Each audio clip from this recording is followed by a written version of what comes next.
जय हिंद दोस्तों, यूपीएससी हिंदी में आपका हार्दिक स्वागत है। आज आराधन बैच के दूसरे क्लास में हम लोग प्राचीन भारतीय इतिहास से संबंधित प्रमुख पीवाईक्यूज को देखेंगे।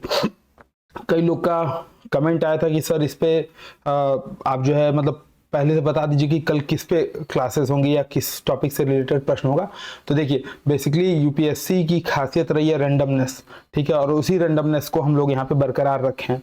आपकी सुविधा के लिए प्रश्न आपको स्क्रीन पे दिए जा रहे हैं, ठीक है। जैसे हम लोग का जो पंचायत सीरीज होता था कुछ उसी तर्ज पे, ठीक है। तो कहीं से भी प्रश्न आएंगे, कुछ भी आएंगे, ठीक है। आपको तैयार होना है, इसके लिए पढ़ाई की आवश्यकता नहीं है। आप तैयारी इतने साल से कर रहे हैं तो खुद में ये कॉन्फिडेंस लाइए कि हाँ, आपका सब कुछ पढ़ा हुआ है, आपसे हो जाएगा। आप देखिएगा इजिली आप कर ले जाएंगे, ठीक है। और ईमानदारी के साथ जितने भी प्रश्न आपके सही हो रहे हो यहाँ पे कमेंट करके बताइए कि 10 में से इतने क्वेश्चन सही हुए या इतने सही हुए, ठीक है। तो शुरुआत करते हैं। अच्छा, बीच बीच में टॉपिक्स भी लेते आऊंगा, ठीक है। जैसे कुछ प्रमुख कॉन्स्टिट्यूशनल बॉडीज हैं, जैसे इस समय वित्त आयोग चर्चा में है ना, चुनाव आयोग चर्चा में, तो कॉन्स्टिट्यूशनल बॉडी मतलब कुछ इंपॉर्टेंट टॉपिक्स भी इस क्लास में आएंगे, ठीक है। अभी हम लोग एंशिएंट हिस्ट्री के पीवाईक्यू से स्टार्ट करते हैं, ठीक है। पहला प्रश्न है, भारत में दार्शनिक विचार के इतिहास के संबंध में सांख्य संप्रदाय से संबंधित निम्नलिखित कथनों पर विचार कीजिए, ठीक है। सांख्य संप्रदाय, ठीक है। भारत में षट दर्शन, बेसिकली जो हिंदू दर्शन की 6 शाखाएं होती हैं, ठीक है। जैसे सांख्य दर्शन है, योग दर्शन है, मीमांसा दर्शन है, उत्तर मीमांसा या वेदांत दर्शन है, न्याय दर्शन है और वैशेषिक दर्शन है। उसी में से एक है सांख्य दर्शन, ठीक है। सांख्य दर्शन मतलब वास्तविक ज्ञान से ही मोक्ष प्राप्ति किया जाता है, ठीक है। बेसिकली इसके जो प्रतिष्ठापक थे या प्रतिपादक थे आचार्य कपिल या कपिल मुनि को माना जाता है, ठीक है। इसमें प्रकृति और पुरुष को पूरी तरह से स्वतंत्र और निरपेक्ष माना जाता है, ठीक है। यानी कि एक से अधिक सत्य हैं, ठीक है। प्रकृति है और पुरुष है, दोनों एक दूसरे से स्वतंत्र हैं और एक दूसरे से निरपेक्ष हैं, ठीक है। तो सांख्य दर्शन के संदर्भ में क्या याद रखना है कि वास्तविक ज्ञान से ही मोक्ष प्राप्ति संभव है। इसके प्रतिपादक कपिल है, ठीक है। अब देखिए पहला क्या है, पहला ऑप्शन दे रहा है कि सांख्य पुनर्जन्म या आत्मा के आवागमन के सिद्धांत को स्वीकार नहीं करता है, ठीक है। सांख्य पुनर्जन्म या आत्मा के आवागमन के सिद्धांत को स्वीकार नहीं करता है, पहला स्टेटमेंट है। दूसरा स्टेटमेंट यह है कि सांख्य की मान्यता है कि आत्मज्ञान ही मोक्ष की ओर ले जाता है, न कि कोई बाह्य प्रभाव अथवा कारक, ठीक है। मैंने अभी क्या बताया, वास्तविक ज्ञान से ही मोक्ष प्राप्ति संभव है, ठीक है। सांख्य दर्शन में प्रमुख विचार है, ठीक है। इसके जो प्रतिपादक थे कपिल, उनका मानना था कि बिना आत्मज्ञान के आपको मोक्ष नहीं मिलेगा, ठीक है। बाह्य प्रभाव से आपको मोक्ष संभव नहीं है, आत्मज्ञान होना चाहिए, ठीक है। तो दूसरा स्टेटमेंट बिल्कुल सही हो जाता है, क्योंकि सांख्य की मान्यता क्या है, आत्मज्ञान से ही मोक्ष की, बेसिकली अज्ञानता ही दुखों का कारण है। आप बौद्ध धर्म में भी देखेंगे अज्ञानता ही दुखों का कारण है, और जब आपको ज्ञान मिल जाता है तो उससे मुक्ति मिलनी संभव हो पाती है, ठीक है। तो अभी हम लोग एक बार सांख्य दर्शन और इससे जो रिलेटेड षट दर्शन है एक बार थोड़ा सा उसको समझेंगे भी, ठीक है। तो पहला स्टेटमेंट, दूसरा स्टेटमेंट क्या हो जाएगा, इसमें सही हो जाएगा, ठीक है। दूसरा स्टेटमेंट इसमें सही हो जाएगा। पहला स्टेटमेंट क्या बोल रहा है, सांख्य पुनर्जन्म या आत्मा के आवागमन के सिद्धांत को स्वीकार नहीं करता है, ठीक है। देखिए ये स्टेटमेंट क्या है, गलत है। बेसिकली जो भी हिंदू दर्शन है वो आत्मा या पुनर्जन्म के सिद्धांत को कम या अधिक तौर पे स्वीकार करते ही करते हैं, ठीक है। कोई कम स्वीकार करेगा, कोई ज्यादा स्वीकार करेगा, लेकिन लगभग जितने भी हिंदू दर्शन है उसमें आपको मिलेगा, ठीक है। तो पहला स्टेटमेंट गलत हो जाएगा, दूसरा स्टेटमेंट सही हो जाएगा। तो इसका सही उत्तर क्या हो जाएगा, केवल 2। कौन कौन से सही हैं, तो केवल 2, ठीक है। अब एक बार हम लोग हिंदू दर्शन की जो षट दर्शन की जो शाखाएं हैं एक बार उसको देख लेते हैं,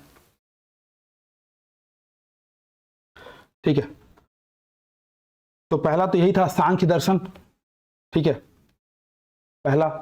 दूसरा है योग, तीसरा है मीमांसा,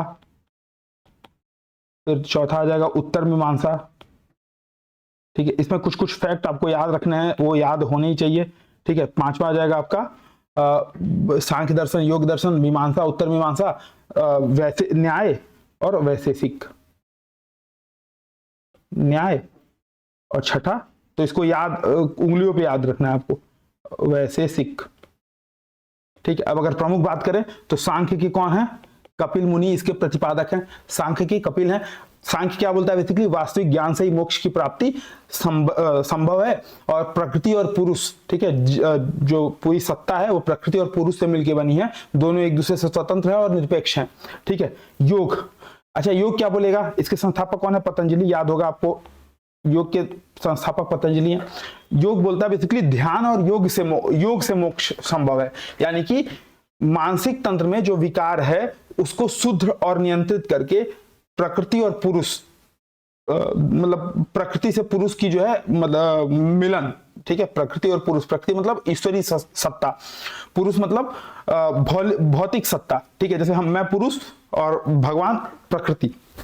तो पतंजलि का मानना है योग और ध्यान से मोक्ष संभव है, ठीक है। तो इसमें स्टेटमेंट टाइप के भी प्रश्न आने की संभावना है, ठीक है। सांख्य के कपिल, योग के पतंजलि, ठीक है, योग के पतंजलि। बेसिकली योग का मतलब क्या है, दो प्रमुख सत्तों का मिलन, प्रकृति और पुरुष का मिलन, और कैसे होगा, ध्यान से, योग से मोक्ष संभव है, ठीक है।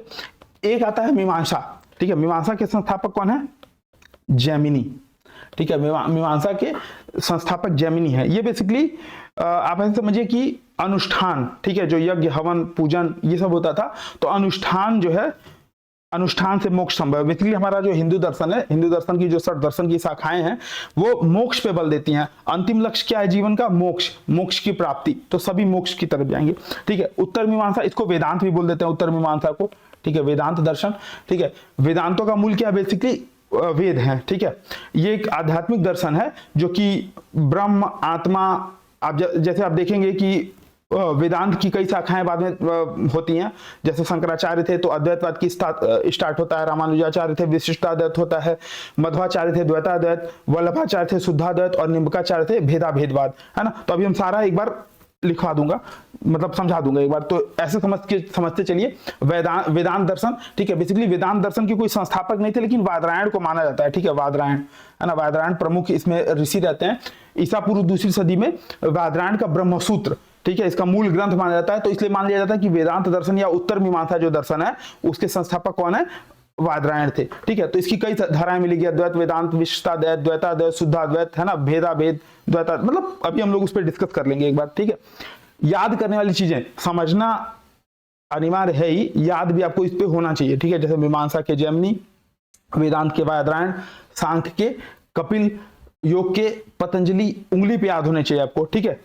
ये है न्याय, न्याय दर्शन के कौन है, तो ऋषि गौतम, ठीक है। बेसिकली इनका मानना है कि तर्क या क्या बोलते हैं, वैध ज्ञान, ठीक है, मतलब आपको ज्ञान होगा तभी मोक्ष संभव है, ठीक है।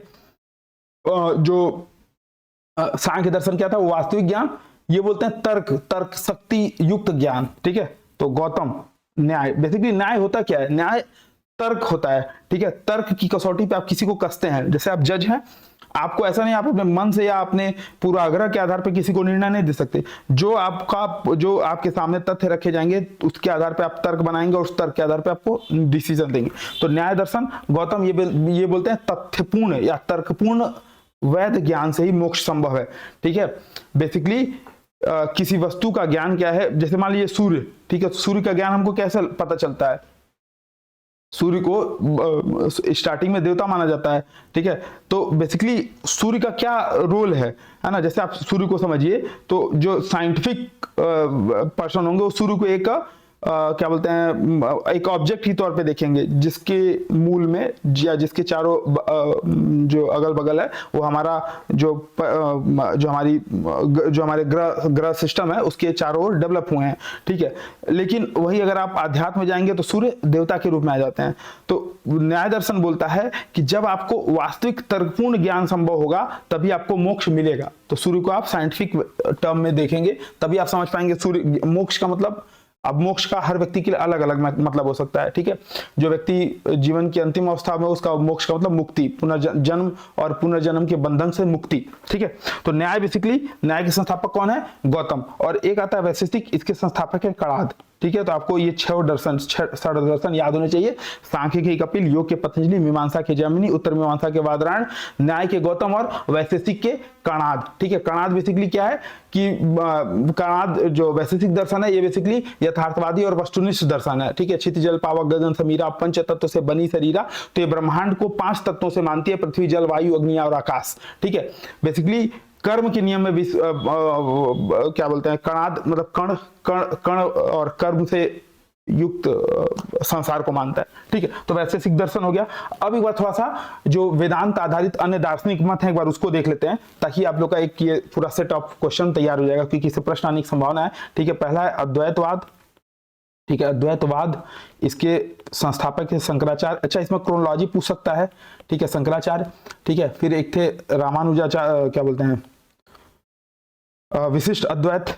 ठीक है, इसको हम लोग समझेंगे अलग अलग टर्म में। ठीक है, विशिष्ट अद्वैत शॉर्ट्स वीडियो में, यूट्यूब शॉर्ट्स पे इसको हम लोग समझेंगे। विशिष्ट अद्वैत, इसके थे रामानुजाचार्य। ठीक है, ये क्रोनोलॉजी भी है, ऐसे ऊपर से नीचे आएगा, है ना। उसके बाद मध्वाचार्य आते हैं, मध्वाचार्य, और इनका जो दर्शन है वो द्वैतवाद बोलता है। ठीक है, द्वैतवाद। और इसके बाद आते हैं वल्लभाचार्य, शुद्धाद्वैत। अगर आप हिंदी साहित्य पढ़े होंगे तो वल्लभाचार्य। ठीक है, शुद्धाद्वैत या शुद्ध अद्वैत। ठीक है, एक और आते हैं भेदवाद, निम्बार्काचार्य। ठीक है, निम्बार्काचार्य। ठीक है, तो इनका दर्शन है भेदवाद। तो ये आपको कुछ याद रखने टर्मिनोलॉजी। ठीक है, अच्छा, मोटी मोटा समय बता दे रहा हूं। जैसे ये 8वीं से 9वीं शताब्दी के मध्य थे, ये 11वीं से 12वीं शताब्दी, 11 से 12वीं शताब्दी। ठीक है, क्रोनोलॉजी पूछेगा। मध्वाचार्य बीच में थे तो 13 से 14। ठीक है, वल्लभाचार्य 15 से 16, और निम्बार्काचार्य शायद बीच में आते हैं। निम्बार्काचार्य के बाद वल्लभाचार्य आएंगे। ठीक है, तो शंकराचार्य, रामानुजाचार्य, मध्वाचार्य, वल्लभाचार्य, निम्बार्काचार्य 13वीं शताब्दी में आते हैं। एक बार देखिएगा, कमेंट करके बताइए कि निम्बार्काचार्य कब कब इनका किसके समय काल थे, क्योंकि यूपीएससी में ऐसे प्रश्न पूछने की संभावना बनती है। ठीक है, तो हम लोग आ जाते हैं फिर से अपने प्रश्न पे। तो आपको आंसर समझ में आ गया होगा। बेसिकली सांख्य जो है वो पुनर्जन्म या आत्मा के आवागमन के सिद्धांत को स्वीकार करता है। उसका मानना है कि आत्म ज्ञान से मोक्ष संभव है। ठीक है, आपको अगर आत्मा या पुनर्जन्म के बंधनों से मुक्त होना है तो आपको आत्मज्ञान प्राप्त करना आवश्यक होगा, तभी आपकी मुक्ति होगी। ठीक है, अब अगला प्रश्न देखते हैं। अगला प्रश्न है यूपीएससी पीवाईक्यू 2014 का प्रश्न है, निम्नलिखित में से कौन सा एक भारतीय षड दर्शन का भाग नहीं है? आराम से उत्तर दे देंगे, बताइए उत्तर क्या होगा इसका। ठीक है, पहला ऑप्शन है मीमांसा और वेदांत, दूसरा ऑप्शन है न्याय और वैशेषिक, तीसरा है लोकायत और कापालिक, और चौथा है सांख्य और योग। ठीक है, तो अभी मैंने सारे दर्शन के नाम बताए थे, कौन सा दर्शन का भाग नहीं है, तो ऑप्शन हो जाएगा सी, लोकायत और कापालिक। बेसिकली कापालिक जो दर्शन है कापालिक, इसके इष्ट भगवान शिव हैं। ये बेसिकली शैववाद, शैव संप्रदाय से संबंधित है। तो इसके इष्ट मतलब ये भैरव है, सॉरी भैरव मतलब जहां पे कुत्ते की भगवान के रूप में, मतलब जो कुत्ता होता है उसको भगवान भैरव का रूप माना जाता है। तो इसके इष्ट भैरव बेसिकली एक तांत्रिक संप्रदाय है, शैव संप्रदाय से संबंधित। ठीक है, इष्ट भैरव हैं और शैव संप्रदाय से रिलेटेड है शैव। ठीक है, तांत्रिक संप्रदाय है, शैव संप्रदाय से रिलेटेड। कापालिक बारे में ये जानिए। लोकायत बेसिकली बृहस्पति ने इसकी लोकायत संप्रदाय, या इसको चारवाक संप्रदाय भी बोल दिया जाता है, कई जगह चारवाक अगर आएगा तो आप समझ जाएगा लोकायत। ठीक है, बृहस्पति इस संप्रदाय की स्थापना करते हैं। ये एक बेसिकली भौतिकवादी दृष्टिकोण रखता है। ठीक है, यावत जीवेत सुखम जीवेत ऋणम कृत्वा घृतम पीवेत भस्मीभूतस्य देहत पुनरागमन कुतो, है ना। मतलब जब तक जियो सुख से जियो, उधार लेकर के घी पियो। ये देह जो है भस्मीभूत से, मतलब भस्मीभूत हो जाना है, तो पुनरागमन को तो पता नहीं फिर आना है कि नहीं आना है। ठीक है, तो अलौकिक या दैविक शक्ति के अस्तित्व को ये नकारता है, भौतिकवादी दृष्टिकोण रखता है, इसलिए इसको लोकायत दर्शन बोलते हैं। ठीक है, खाओ पियो मौज करो, बेसिकली उस पर आधारित है। ठीक है, अगला है विशिष्ट अद्वैत सिद्धांत के संस्थापक कौन है? ठीक है, विशिष्ट अद्वैत अभी मैंने बताया था। ठीक है, तो ऑप्शन दीजिए रामानुजाचार्य, वल्लभाचार्य, श्रीकंठाचार्य और मध्वाचार्य। ठीक है, तो सबके बारे में मैंने बता दिया है, तो सही उत्तर क्या हो जाएगा? विशिष्ट अद्वैत के संस्थापक रामानुजाचार्य हैं। विशिष्ट अद्वैत, वल्लभाचार्य किसके हो जाएंगे? तो अभी बताया था शुद्धाद्वैत। ठीक है, श्रीकंठाचार्य एक बचते हैं, मध्वाचार्य किसके हो जाएंगे? द्वैतवाद के। ठीक है, श्रीकंठाचार्य, कंठाचार्य आप इसको कंठ में किसने विष रोपा था? तो शिव जी ने, तो शिवाद्वैत। ठीक है, शिवाद्वैत बेसिकली शिव परम ब्रह्म है, शिव ही सत्य है। श्रीकंठाचार्य के मत शिवाद्वैत का मानना है। ठीक है, तो विशिष्ट अद्वैत सिद्धांत के संस्थापक कौन है? रामानुजाचार्य। ये सही विकल्प हो जाएगा। हो सकता है प्रश्न पूछ दे शिवाद्वैत के संस्थापक कौन थे, या कल श्रीकंठाचार्य का दर्शन क्या था? तो शिव अद्वैत था, शिव परम ब्रह्म है, शिव ही सत्य है, सत्य ही सुंदर है, सत्यम शिवम सुंदरम वाली बात शिवाद्वैत। ठीक है, श्रीकंठाचार्य। तो कैसे याद करेंगे? कंठाचार्य, कंठ में विष कौन लिया था? हलाहल विष किसने पिया था? तो आपका शिव क्या बोलते हैं, शिव जी। ठीक है, तो सही उत्तर क्या हो जाएगा? बेसिकली भक्ति आंदोलन के प्रमुख संतों में रामानुजाचार्य बहुत ही मतलब भक्ति उपजी दक्षिण लाए रामानंद। ठीक है, तो रामानंद के बाद रामानुजाचार्य, रामानुजाचार्य के पहले रामानंद, सॉरी रामानंद के पहले रामानुजाचार्य। ठीक है, दक्षिण में भक्ति को बहुत ज्यादा उपजाते हैं। ठीक है, तो भक्ति आंदोलन के प्रमुख संतों में रामानुजाचार्य का प्रमुख स्थान है। बेसिकली सगुण भक्ति करते हैं। ठीक है, और भक्ति को मोक्ष प्राप्ति का साधन मानते हैं। ठीक है, इसीलिए इनका दर्शन है विशिष्ट अद्वैत, है ना। विशिष्ट अद्वैत मतलब जैसे शंकराचार्य का मत क्या था? अद्वैतवाद। ठीक है, ब्रह्म सत्यम जगत मिथ्या। शंकराचार्य बोलते हैं ब्रह्म सत्य है, जगत मिथ्या है। विशिष्ट अद्वैत में बोलते हैं कि नहीं, ये विशिष्ट है। ठीक है, हमको ज्ञान नहीं है इसलिए ऐसा है। ठीक है, जगत मिथ्या नहीं है, क्योंकि जीव क्या है, जगत के सृष्टि, जो सृष्टि है वो ब्रह्म के द्वारा उपजाई है। तो ब्रह्म अगर सत्य है तो जगत भी सत्य होना चाहिए। ठीक है, एक बार इसको समझा देता हूं। विशिष्ट अद्वैत, ठीक है, एक था अद्वैत, दो नहीं। ठीक है, इसमें बोलते हैं ब्रह्म सत्य है, ब्रह्म सत्यम जगत मिथ्या। ठीक है, अद्वैतवाद, ये बोलते हैं विशिष्ट अद्वैत। इसमें क्या बोलते हैं कि ब्रह्म भी सत्य है, जगत भी सत्य है। ठीक है, ब्रह्म सत्य है, जगत भी सत्य है, तो यानी कि ब्रह्म सत्यम जगत सत्यम। ठीक है, शंकराचार्य ने ब्रह्म को सत्य और जगत को मिथ्या बताया था, जबकि रामानुजाचार्य क्या बोलते हैं कि जो जीव है वो आनंदमय है, क्या बोलते हैं, सच्चिदानंद है, सच्चित आनंद उसके अंदर है। ठीक है, जगत मिथ्या ना होकर के सत्य है। ठीक है, तो जगत भी सत्य है क्योंकि ब्रह्म के द्वारा ही उपजाया गया है ना। अगला प्रश्न देखिए, अगला प्रश्न पूछा है कि निम्नलिखित में से कौन, ठीक है, गुप्त वंश के पतन के से आरंभ लेकर के गुप्त वंश के पतन से लेकर आरंभिक 7वीं शताब्दी में हर्षवर्धन के उत्थान तक उत्तर भारत में निम्नलिखित में से किन राज्यों का शासन रहा है? ठीक है, आपके पास 6 ऑप्शन दिए गए थे। 2021 का प्रश्न है यूपीएससी का। ठीक है, 2021 का प्रश्न है मगध के गुप्त, मालवा के परमार, थानेसर के पुष्यभूति, देवगिरी के यादव, कन्नौज के मौखरी और वल्लभी के मैत्रक।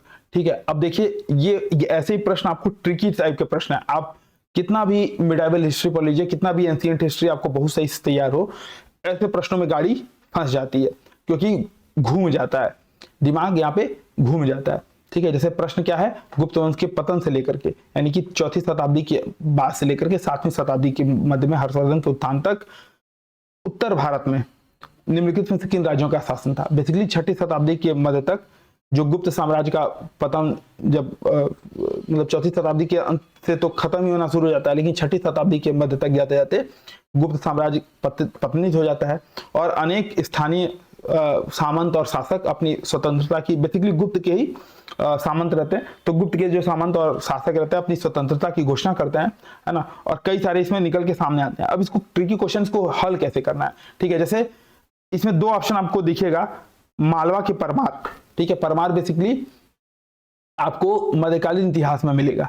ठीक है, हालांकि मध्यकालीन इतिहास शुरू होता है आपका 12वीं, जब इस्लाम का आक्रमण होने के बाद, जब दिल्ली सल्तनत की स्थापना होती है, लेकिन 9वीं शताब्दी में जो मालवा के परिवार हैं ये सामने आते हैं। ठीक है, 9वीं शताब्दी में मालवा के परिवार, तो परमार वंश की शासन 9वीं शताब्दी से चलता है, लगभग 12वीं-13वीं शताब्दी तक रहता है, तो 9वीं शताब्दी में ये आता है।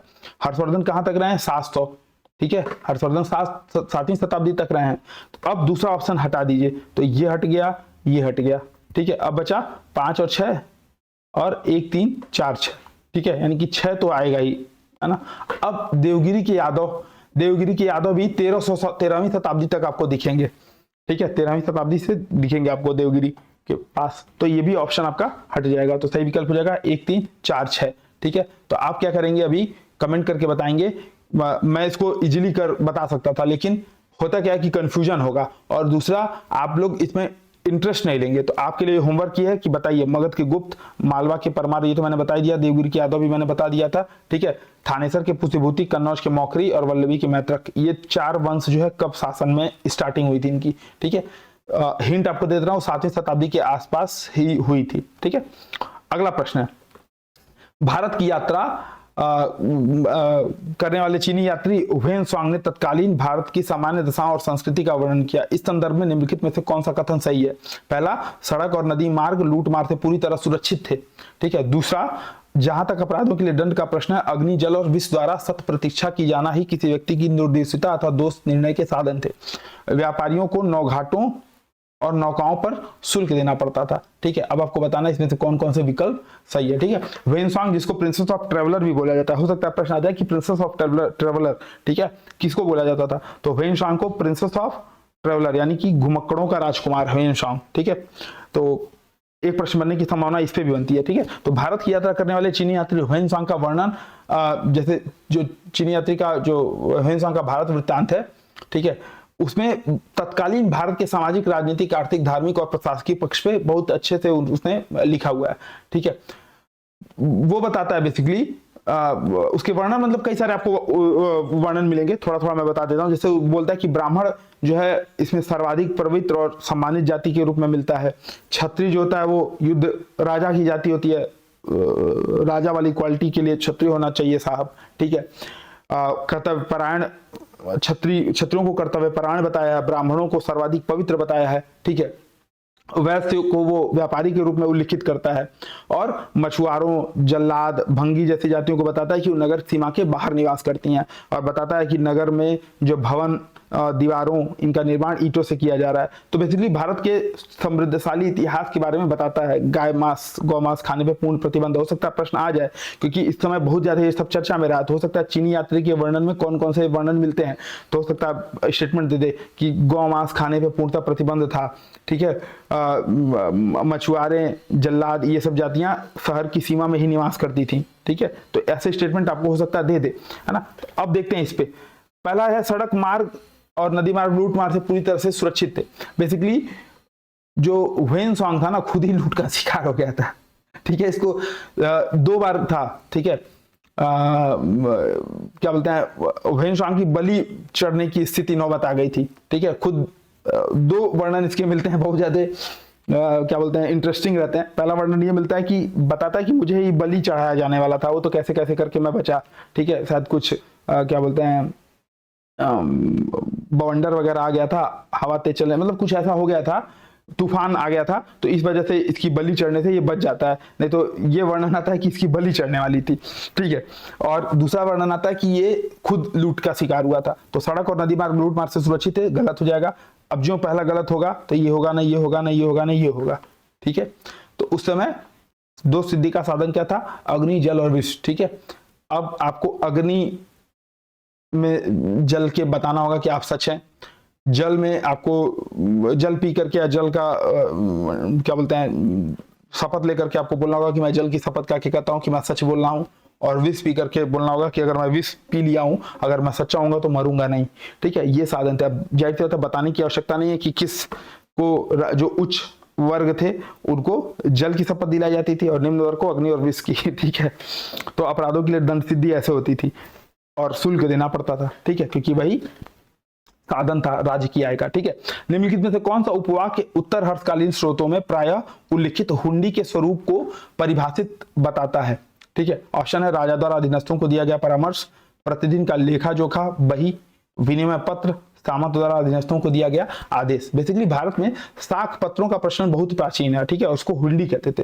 साख पत्र मतलब ऋण। ठीक है। बेसिकली हुंडी क्या होता था, इनका खरीद फरोख्त भी होता था।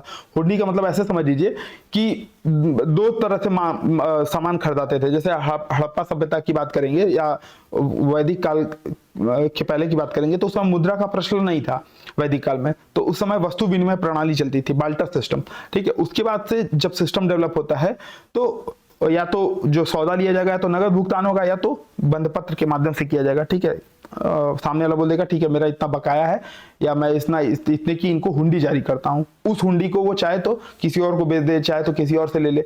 जो जारी करता रहता था उसके ऊपर वो हुंडी, मतलब जब भी उसको हुंडी वापस की जाएगी तो उतने का मूल्य वो उसको देना पड़ेगा। ठीक है। तो बेसिकली एक प्रकार का ये विनिमय पत्र था। तो सही उत्तर क्या हो जाएगा इसका? सी। ठीक है।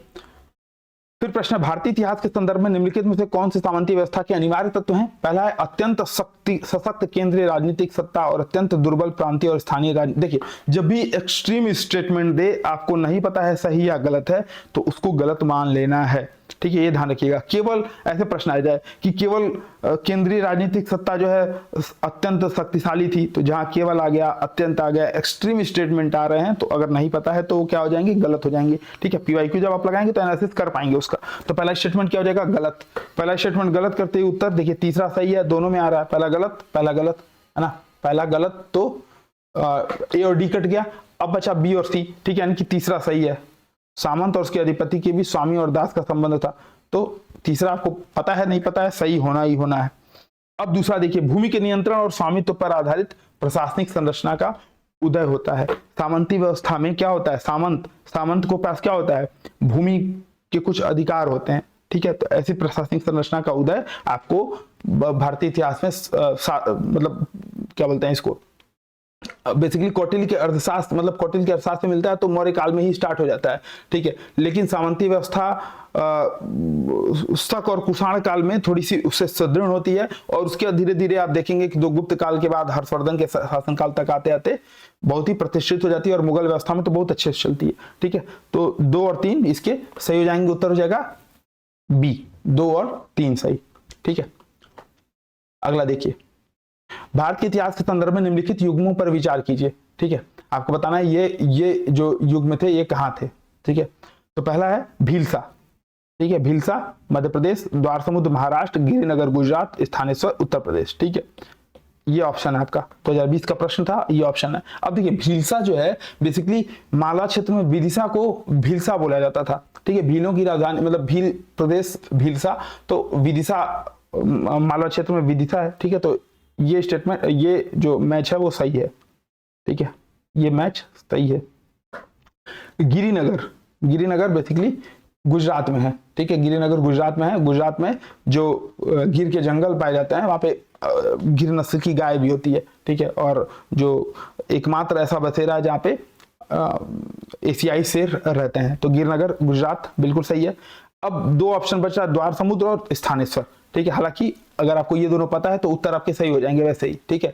1 और 3 आ रहा है आपके ऑप्शन ए में, तो सही विकल्प इसका 1 और 3 हो जाएगा। द्वार समुद्र जो है ये महाराष्ट्र में न होकर के हेलीबुड कर्नाटक में है, ठीक है, कर्नाटक। होयसल राजाओं की राजधानी थी। इनकी मंदिर का जो वास्तुकला है वो बहुत ज्यादा मतलब फेमस रहा है, हेलीबीडू, ठीक है। होयसल राजाओं की राजधानी थी। होयसलेश्वर महादेव मंदिर है, आप उसको गूगल सर्च करके देखिएगा। उसको ऐसे पत्थर से बनाया गया है कि वो पत्थर आरंभ में नरम रहते हैं और जैसे जैसे समय बीतता है वो कठोर होते जाते हैं, और एकदम मतलब ब्लेड के आकार की, ठीक है। ये जो ब्लेड, ये मतलब इतना पतला, ठीक है, इतना पतला उसका उसकी नक्काशी इतनी पतली पतली नक्काशी है कि आप छुएंगे तो कटने का डर है, ऐसा है, ठीक है। हेलीबीडू होयसल की राजधानी है। तो द्वार समुद्र कर्नाटक में है, न कि महाराष्ट्र में। तो ये दूसरा स्टेटमेंट जो है गलत हो जाएगा, ठीक है। स्थानेश्वर भी हरियाणा में है। स्थानेश्वर महादेव मंदिर प्रसिद्ध था, उस समय चर्चा में भी था, तो इसलिए प्रश्न पूछा था, हरियाणा में बेसिकली। थानेश्वर अलग है। स्थानेश्वर कहाँ है? थानेश्वर आपका हर्षवर्धन मतलब यूपी में है, लेकिन स्थानेश्वर महादेव मंदिर वो हरियाणा में, ठीक है। अगला है, मुरैना के समीप स्थित 64 योगिनी मंदिर के संदर्भ में निम्नलिखित कथनों पर विचार कीजिए। पहला है, यह कच्छप घात राजवंश के शासन में निर्मित एक वृत्ताकार मंदिर है, ठीक है। 64 योगिनी मंदिर, 81 योगिनी मंदिर, ये जितने भी मंदिर हैं वो वृत्ताकार मंदिर हैं, ठीक है। तो कच्छप घात राजवंश के शासन में जो 10वीं से 12वीं शताब्दी के मध्य में मुरैना मध्य प्रदेश के एरिया में इनका मतलब शासनकाल दिखता है, कच्छप घात राजवंश, ठीक है, 10वीं से 12वीं शताब्दी। तो बिल्कुल पहला स्टेटमेंट सही है। यह भारत में निर्मित एकमात्र वृत्ताकार मंदिर है, तो गलत। ऐसा जब एक्सट्रीम स्टेटमेंट आए गलत कर दीजिए, ठीक है। अब देखिए, जो गलत करेंगे तो बी गलत, डी गलत, ए गलत। सही उत्तर क्या हो जाएगा? ए और 4, ठीक है। इसका उद्देश्य वैष्णव पूजा पद्धति को प्रोत्साहित करता है। अब देखिए, 64 योगिनी मंदिर है। योगिनी पहली बात तो शाक्त संप्रदाय से रिलेटेड है और शैव संप्रदाय से भी रिलेटेड हो सकता है। वैष्णव संप्रदाय से संबंधित तो हो ही नहीं सकता, ठीक है। तो 64 योगिनी मंदिर किससे संबंधित हो जाएगा? शैव या शाक्त से, ठीक है। तो तीसरा स्टेटमेंट गलत। अब सही हो जाएगा क्या? 1 और 4, ठीक है। भारतीय संसद का जो डिजाइन था पुराना वाला, वो इसी से प्रेरणास्पद रहा है, ठीक है। आज का लास्ट प्रश्न, भारतीय शिला वस्तु के इतिहास के संदर्भ में निम्नलिखित कथनों पर विचार कीजिए। पहला स्टेटमेंट है बादामी की गुफाएं भारत की प्राचीनतम अवशिष्ट शैलकृत गुफाएं हैं। भाई कैसे हो सकता है, गलत है, ब्लंडर। ठीक है, भीमबेटका में 10,000 ईसा पूर्व के आपको शैल चित्र मिलेंगे। तो शैलकृत गुफाएं सबसे पुरानी क्या है, भीमबेटका। बराबर की शैलकृत गुफाएं सम्राट चंद्रगुप्त मौर्य ने दी थी, ये भी गलत है, मेरे हिसाब से अशोक ने दी थी। अशोक ने आजीविकों के लिए बनाई थी। बेसिकली आप ऐसे समझिए कि जो बराबर की शैलकृत गुफाएं थी वो राजाभिषेक के बाद 12वें वर्ष में, ठीक है, अशोक ने अपने राजाभिषेक के 12वें वर्ष में आजीविकों को प्रदान की थी। ठीक है, और उसकी मतलब कर्ण चौपड़ नाम की एक झोपड़ी है, विश्व झोपड़ी है, सुदामा गुफा है ना, ये सारे प्रमुख हैं इसमें। एलोरा में बोला विभिन्न धर्मों के लिए बनाई गई थी। ठीक है, तो ये सही हो जाएगा। ठीक है, अच्छा ये देखिए सीधे सीधे केवल एक है ही नहीं, 2 गलत है, ये तो सही हो जाएगा 3। ठीक है, विभिन्न धर्मों के लिए बनाई गई थी, तो बिल्कुल सही बात है। लगभग 12 गुफाएं इसमें 1 से 12 तक, गुफा संख्या 1 से 12 बौद्ध धर्म से संबंधित है। गुफा संख्या 1329 आपका हिंदू धर्म से संबंधित है। और 30, 31, 32, 33, 34 जो गुफा है, मतलब 30 से 34 ये आपका जैन से संबंधित है। ठीक है, तो ये था आज का डिस्कशन। कैसा लगा आपको वीडियो, कमेंट करके बताइएगा। कितने प्रश्न सही हो रहे हैं ईमानदारी से आपको बताना है। ठीक है, कितने प्रश्न आपको सही हो रहे हैं ईमानदारी से बता रहा है।